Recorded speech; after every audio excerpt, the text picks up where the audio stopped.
சின்ன மருமகள்ல அடுத்த நடக்க போகுதுன்னு வாங்க பார்க்கலாம். தவளை வாயால கெடுன்ற மாதிரி ஐஸ்வர்யாவே வந்து வாண்டடா சிக்கிக்கிறது. சேதுவோடைய குடிசையில ஐஸ்வர்யா இருக்க தொட்டில குழந்தை தூங்கிக்கிட்டு இருக்கு. வேலை விஷயமா சேது வெளியே போயிருக்காரு. வீட்டில் அப்பத்தான் மட்டும்தான் இருக்காங்க. தமிழ்ச்செல்வியும் வசந்தியும் காலேஜுக்கு வேலை விஷயமா போயிருக்காங்க. வர்றதுக்கு 1 மணி நேரம் ஆகும். சேது வர்றதுக்கு 1 மணி நேரம் ஆகும். தமிழ் வர்றதுக்கு 1 மணி நேரம் ஆகும். நல்லா தூங்கிக்கிட்டு இருந்த குழந்தை பார்த்தா திடீர்னு அழுகவும் ஐஸ்வர்யாவுக்கு என்ன பண்றதுனே தெரியல. வீட்டில் அப்பத்தா செல்லப்பாண்டி தானம் மட்டும் இருக்காங்க. குழந்தை கத்துற சத்தமும் பார்த்தா இங்க வீட்டில் இருக்கிற யாருக்கும் கேட்கல. குடிசையில தூங்கிட்டு இருந்த குழந்தை திடீர்னு கத்தவும் ஐஸ்வர்யாவுக்கு என்ன பண்றதுனே தெரியல. ஐயோ ஏன்டா அழுகிற, ஏன் அழுகிற, சரி சரி சரி அழக்கூடாது சரியா அப்படின்னு சொல்லிட்டு இங்க ஐஸ்வர்யா என்னென்னமோ சொல்லி பார்க்க, ஆனா குழந்தை பார்த்தா அழுதுகிட்டே இருக்கு. திடீர்னு என்ன பண்ணலாம் ஏது பண்ணலாம் ஐஸ்வர்யா யோசிக்கையில, ஏன் தமிழ்ச்செல்வி குரல்ல பேசக்கூடாது, தமிழ் குழந்தைங்க கிட்ட தங்கம் தங்கம் செல்லம் அழுகாத பாப்பா அப்படின்னு சொல்லி தானே 2 நாளா நம்ம பார்த்துக்கிட்டு இருக்கோம். அதே மாதிரி நம்ம பேசுனா குழந்தை அம்மா தான் பேசுறாங்க, அம்மா பக்கத்துல இருக்காங்கன்னு சொல்லி அழுகையை நிப்பாட்டிருச்சுன்னா நம்ம பேசி பார்ப்போமே அப்படின்னு சொல்லிட்டு ஐஸ்வர்யா பார்த்தா தமிழ் குரல்ல அழகர்கிட்ட, செல்லம் தங்கம் ஏன்டா அழுகிற, அம்மா பக்கத்துல தான் இருக்கேன் அப்படின்னு சொல்லிட்டு இங்க தமிழ் குரல்ல ஐஸ்வர்யா பேசிக்கிட்டு இருக்க. குழந்தை பார்த்தா அழுகிய கொஞ்சம் கொஞ்சமா குறைச்சு ஐஸ்வர்யாவே பார்க்க ஆரம்பிச்சிருது. அப்பதான் வீட்டுல இருந்து வெளியில வராங்க. என்ன தமிழ் பேசுற சத்தம் மாதிரி கேக்குது, வந்துட்டாளா அவ, இன்னும் வர. வசந்தியும் தமிழும் தான் போயிருந்தாங்க, இன்னும் ஆட்டோ வந்து சத்தம் மாதிரியும் கேட்கல, ஆனா அவ பேச்சு சத்தம் மட்டும் எங்கேயோ கேக்குது அப்படின்னு சொல்லிட்டு அப்பத்தான் சேதுவோடைய குடிசை பக்கத்துல வந்து நிக்க இங்க ஐஸ்வர்யா அழகர்கிட்ட பேசிக்கிட்டு இருக்கு.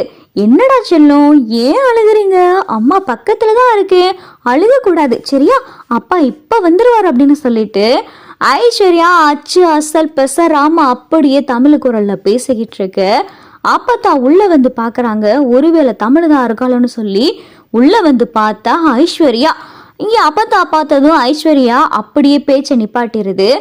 ஆமா தமிழ் குரல் மாதிரி கேட்டுச்சு, குழந்தைகிட்ட தமிழ் பேசுற மாதிரில கேட்டுச்சு, ஆனா அவளை காணாமே, நீ மட்டும் தாண்டி இருக்க அப்படின்னு சொல்லி அப்பத்தா கேட்க, அது ஒண்ணும் இல்ல பாட்டி, நான் தான் தமிழ் குரல்ல பேசிக்கிட்டு இருந்தேன் அப்படின்னு சொல்லி ஐஸ்வர்யா சொல்ல, என்னது நீ பேசுனியா, என்னடி சொல்ற அப்படின்னு சொல்லி அப்பத்தா கேட்க, பாட்டி உங்களுக்கு தான் தெரியுமே நான் நிறைய குரல்ல மிமிக்ரி எல்லாம் பண்ணுவேன்னு, அதான் குழந்தை திடீர்னு அழுக ஆரம்பிச்சிருச்சா, மாமா வேற கொஞ்சம் வேலை விஷயமா வெளியே போயிருக்காரு, என்ன பண்றதுன்னு எனக்கு தெரியல, தமிழும் வேற காலேஜ் போயிருக்கான்னு சொல்லியிருக்கீங்க, அவளும் வர்றதுக்கு 1 மணி நேரம் ஆகும், அதான் குழந்தை அழுகிறைய எப்படி ஸ்டாப் பண்றதுன்னு எனக்கு தெரியல, அதான் தமிழ் குரல்ல பேசினா குழந்தை அழுகையை நிப்பாட்டிரும், அம்மா குரல் கேட்டா குழந்தை கொஞ்சம் அழுகிறத கம்மி பண்ணிரும்னு நினைச்சு நான் தமிழ் குரல்ல பேசுறேன் அப்படின்னு சொல்லி இங்க ஐஸ்வர்யா அதுவா ஒத்துக்கிற.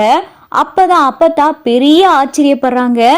என்னடி சொல்ற, நீ தான் பேசுனியா அப்படின்னு சொல்லி அப்பத்தா மறுபடியும் சந்தேகப்பட்டு கேட்க, அட பாட்டி நீங்க நம்பலையா, அழகர் எப்படி அழுதுகிட்டு இருந்தான் தெரியுமா, நான் அப்படியே தமிழ் குரல்ல பேசுனதும் கொஞ்சம் கொஞ்சமா அழுகிய ஸ்டாப் பண்ணிட்டான், இப்ப பாருங்க அழகரு குட்டிமா என்ன பண்றீங்க, என்ன வேணும் உங்களுக்கு அப்படின்னு சொல்லிட்டு இங்க தமிழ் குரல்ல ஐஸ்வர்யா பேசி காட்ட அப்பத்தாவுக்கு பகீர்ன்னு இருக்கு.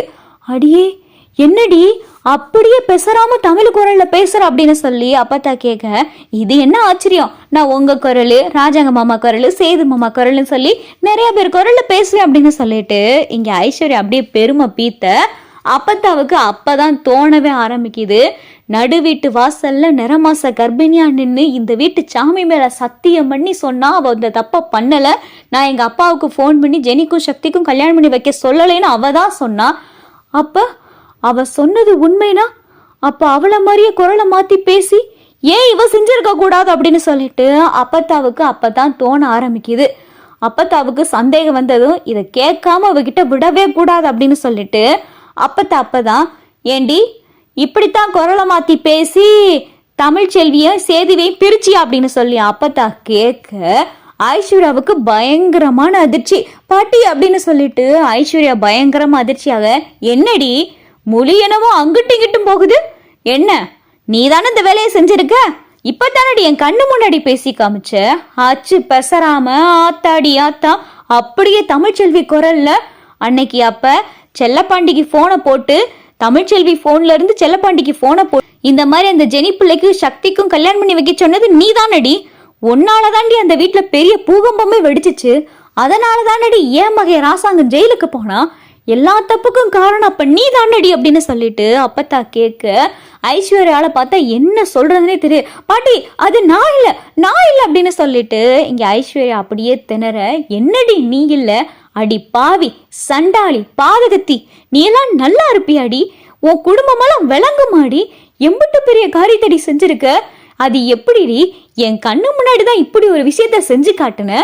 ஆனா அன்னைக்கு நான் இதை செய்யலைன்னு சொல்லி ஏன் அப்பன் குளிர்குள்ளைன்னு சொல்லு, நான் என்ன முட்டாச்சிருக்கியா அப்படின்னு சொல்லிட்டு அப்பத்தா பயங்கரமாக கோவப்பட்டு ஐஸ்வர்யா கண்ணத்திலே ஓங்கி ஒரு அறை விட்டுறாங்க. தொலைச்சு இந்த காரியத்தை மட்டும் நீ தான் செஞ்சேன்னு என் மகன் ராசாங்கத்துக்கு தெரிஞ்சிச்சின்னு வையி, உன்னை அந்த வீட்டை விட்டு அடிச்சு துரத்துருவான். என்னால ஒரு பொம்பளை பிள்ளை வாழ்க்கை வீணா போகக்கூடாதுன்னு சொல்லி அமைதியா போறேன். என் வாயாலேயே எல்லார்கிட்டே உண்மையை சொல்ல வச்சிடாத, ஒழுங்க மரியாதையா இருந்துக்க. தமிழ்ச்செல்வி அப்படி உன் வாழ்க்கையில என்னடி பாவம் செஞ்சா? உன் திங்கிற சொத்துல மண்ணையாடி அள்ளி போட்டா அவ எல்லாத்துக்கும் நல்லது நினைக்கிறவடி. அவ வாழ்க்கையை போய் இப்படி கெடுத்து விட்டுருக்கியே. அவ குரல்ல பேசி பெரிய சண்டைய உருவாக்கி சேதுவுக்கு அவளுக்கு ஒரு பிரிவு வந்து இப்ப 2 பேரும் ஆளுக்கு ஒரு மூலையில இருக்காங்க.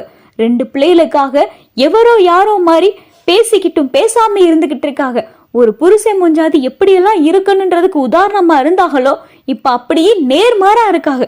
அதுக்கெல்லாம் காரணம் நீ செஞ்ச தப்பு தானடி அப்படின்னு சொல்லிட்டு இங்க அப்பத்தா ஐஸ்வர்யா போட்டு திட்டிக்கிட்டு இருக்க. ஐஸ்வர்யா அப்பத்தா காலில் விழுந்துருது. பாட்டி நான் எதுவும் தெரியாம பண்ணிட்டேன் பாட்டி, என்னை மன்னிச்சிருங்க பாட்டி, இந்த உண்மையை யாருக்கிட்டையும் சொல்லிடாதுங்க பாட்டி.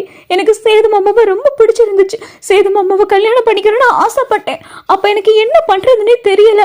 அதனாலதான் நான் இப்படி ஒரு தப்பா செஞ்சுட்டேன். அதுவுமே இது நானா செய்யல, எனக்கு ஈஸ்வரி ஆண்டி தான் சொன்னாங்க. அவங்க சொன்னதுனால மட்டும்தான் நான் இப்படி ஒரு தப்பையே செஞ்சேன். இப்படி பண்ணாதான் அந்த சேதுவுக்கு தமிழுக்கும் பிரிவு வரும். அதுக்கப்புறம் நீ சேதுவை கல்யாணம் பண்ணிக்கிற முடியும்னு சொல்லிட்டு ஈஸ்வரி ஆண்டி என்னென்னமோ எனக்கு ஐடியா கொடுத்தாங்க. அதனாலதான் நான் அப்படி செஞ்சேன். இப்பதான் எனக்கு தெரியுது நான் செஞ்சது பெரிய தப்புன்னு. என்னைய மன்னிச்சிருங்க பாட்டி, என்னைய மன்னிச்சிருங்க அப்படின்னு சொல்லிட்டு இங்க ஐஸ்வர்யா பார்த்து அப்பத்தா காலில் விழுந்து கதறி அழுதுகிட்டு இருக்கு. ஏச்சி காலை விடிடி, நான் என்னமோ நினைச்சுக்கிட்டு இருந்தேன். ஒருவேளை அவ தான் போன் பண்ணிருப்பாளோன்னு எனக்கு ஒரு மனசுல கூட ஒரு இடத்துல தோண ஆரம்பிச்சிருச்சு. ஆனா இப்பதாண்டி தெரியும் அவ அந்த தப்ப செய்யலன்னு 1000 தடவைக்கு மேல சொல்லிட்டாடி. சத்தியமா செஞ்சிட்டா. ஆனா அதுக்கான விட கிடைக்காம இருந்துச்சு. இப்பதானே தெரியுது இம்புட்டு பெரிய சூழ்ச்சி நடந்தா யாராலையும் கண்டுபிடிக்க முடியாதடி. ஓ வாயால் நீ உண்மையை ஒத்துக்கிற தட்டிக்கும் யாருக்குமே இந்த உண்மை தெரியாதேடி. அந்த அளவுக்கு சதி செஞ்சு வச்சிருக்கீங்க அப்படின்னு சொல்லிட்டு அப்பத்த ஐஸ்வர்யா பார்த்து நாக்கப்படுங்கிற மாதிரி கேள்வி கேட்க ஐஸ்வர்யால பார்த்தா எதுவுமே பேச முடியல. சி இதெல்லாம் என்ன ஜென்மமோ தெரியல அப்படின்னு சொல்லிட்டு சேதுவோடைய குடிசையில இருந்து அப்பத்தா பயங்கரமான கோவத்தோட வந்து வீட்டுக்குள்ள உட்கார்ந்துருக்கு.